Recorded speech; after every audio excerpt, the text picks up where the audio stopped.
بسم اللہ الرحمن الرحیم۔ میرے عزیز طلباء اور طالبات، السلام علیکم۔ میں آپ کی اردو کی ٹیچر آپ سے مخاطب ہوں۔ آج ہم کریں گے اردو گرامر کا کام۔ مضمون میری پسندیدہ کتاب۔ نمبر 1، قرآن مجید۔ یوں تو مجھے کئی کتابیں پسند ہیں، لیکن قرآن مجید میری پسندیدہ کتاب ہے۔ یہ کتاب عربی زبان میں ہے۔ میں باقاعدگی سے اس کی تلاوت کرتی ہوں۔ اس کی تلاوت سے میرے دل کو سکون ملتا ہے۔ نمبر 2 ہے آخری کتاب۔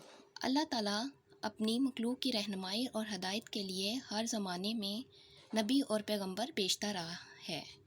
اللہ تعالیٰ نے ان پر صحیفے اور کتابیں نازل فرمائی۔ قرآن مجید ان آسمانی کتابوں میں سے آخری کتاب ہے جو اللہ تعالیٰ کے آخری نبی حضرت محمد صلی اللہ علیہ وآلہ وسلم پر نازل ہوئی۔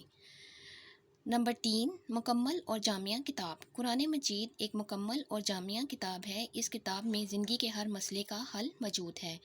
یہ واحد کتاب ہے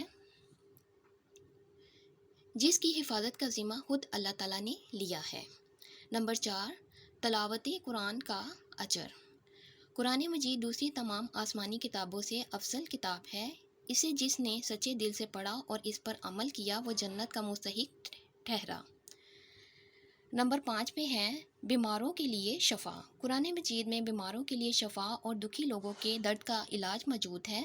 سب سے بڑھ کر قرآن مجید دنیا کی وہ واحد کتاب ہے جسے مسلمان حرف بہ حرف حفظ کر لیتے ہیں۔ یہ کتاب لامحدود برکتوں کا مجموعہ ہے۔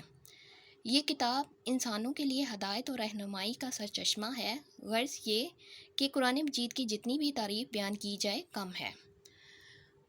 آج ہم نے کیا ہے اردو گرامر کا کام۔ اردو گرامر کے کام میں آج ہم نے کیا ہے مضمون میری پسندیدہ کتاب۔ انشاءاللہ تعالیٰ اگلے لیکچر میں پھر آپ سے ملوں گی۔ اللہ حافظ۔